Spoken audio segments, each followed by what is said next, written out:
All right, I want to make a quick video. I was at the door.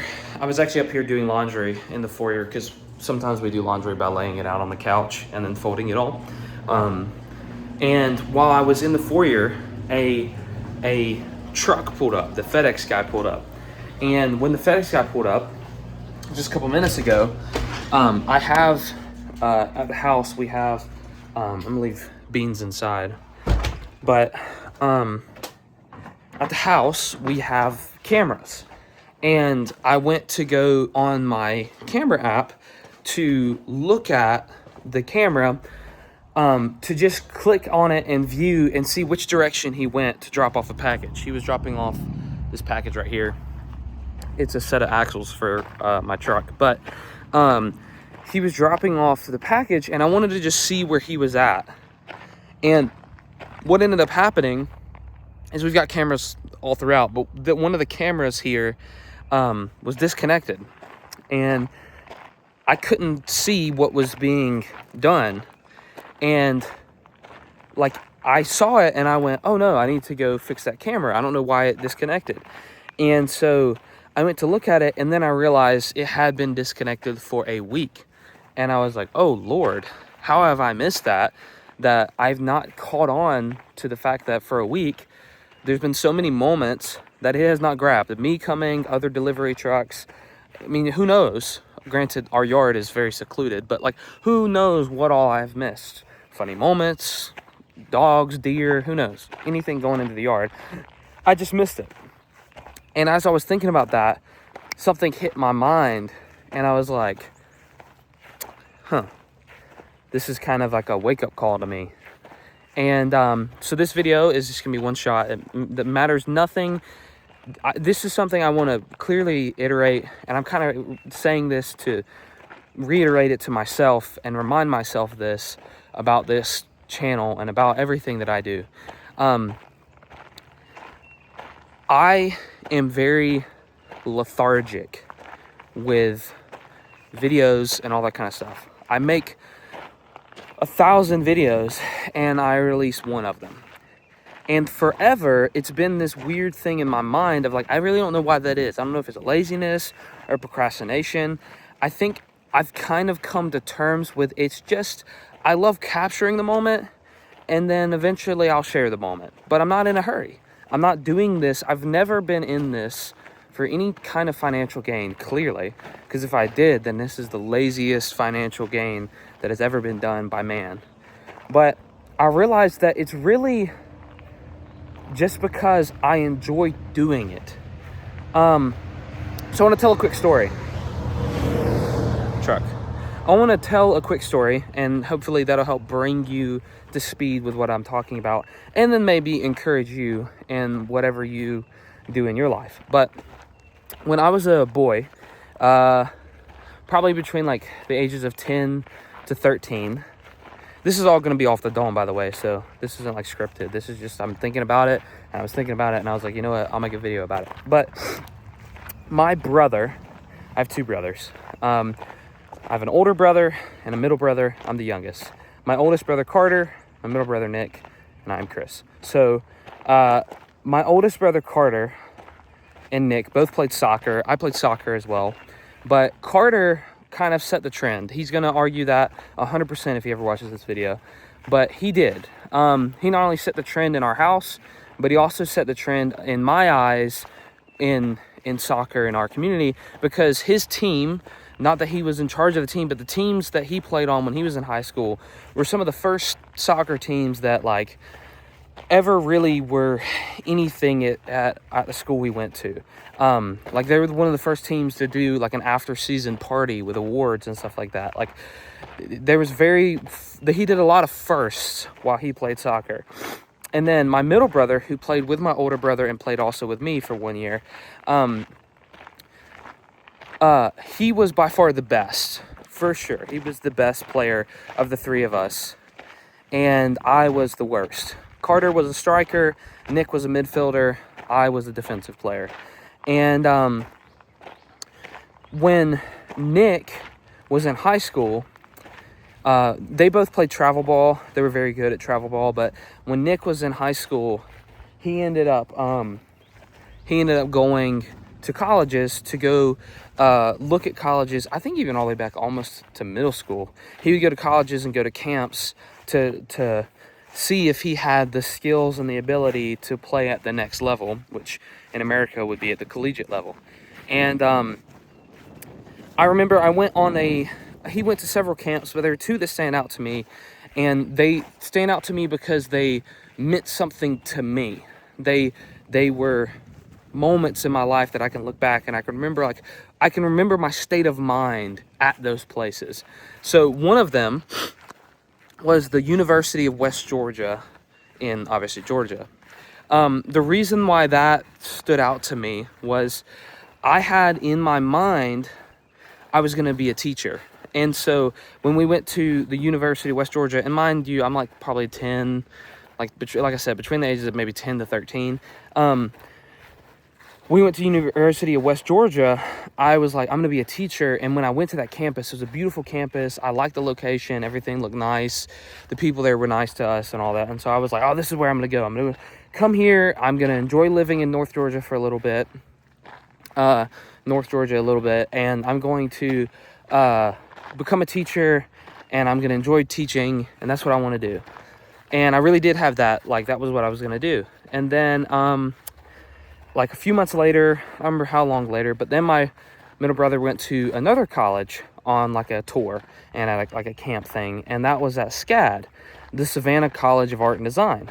And that blew my mind. That campus was like, what? This is insane. No, I'm going to do this instead. And see, at SCAD, they were like explaining to us that in Georgia, the film industry is exploding. And it's blown up now, but it was exploding at the time. It's like growing like wildfire. And they're explaining that SCAD is having students graduate from here and they're going right into the industry. They're going in as cameramen and as sound engineers and as directors and all that. And all my life, I have loved filming things. Have I done anything with 99.9% of the videos? No. Even the ones to this day, never do anything with them. But I love capturing the moment. And so I was like, this is it. This is what I'm going to do. I'm either going to be a teacher, go to University of West Georgia, become a teacher, and that's going to be my career, and I'm going to enjoy teaching, or I'm going to go to SCAD, and I'm going to go to school to work in the film industry or in the movie industry or TV industry, and I'm going to be a cameraman or a sound engineer or director or something and work with film because I love filming things. And that was the thought. Like a kid, you just get passionate about things, so that's exactly what you're going to do. And then when I got into high school, I got a little bit of a taste of both of those things.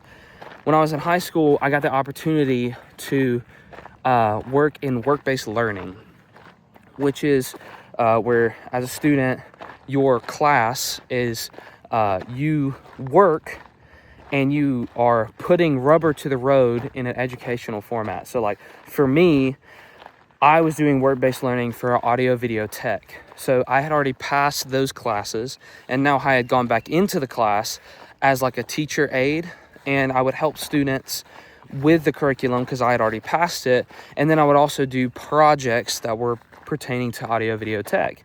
And so that was like filming commercials, the student news, going off-site, meaning off campus, and doing commercial type settings and all that kind of stuff. And then doing equipment exchanges and upgrades like for our football live streams and all this kind of stuff. And so I got a taste of teaching and of professional grade equipment in the film industry. And something happened. And it's been like one of the things that has like been so important in my life. And that was, I realized that I love teaching and I love filming and I love those moments, but I don't want to do them for a career because I was not passionate about teaching people who didn't care about audio video tech. They were just in a class because they needed credit. I did not enjoy that. I found that incredibly infuriating because I'm so passionate about this thing and you don't care about it at all.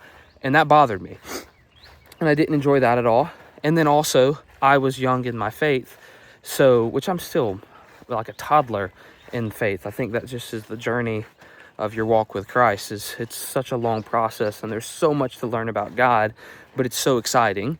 But I also recognize that, like, I don't know if I'm gonna be able to bottle my faith and be an effective teacher. I don't know if I'm gonna be able to do that. And then the second thing was, I was filming things and telling stories that I didn't really care about.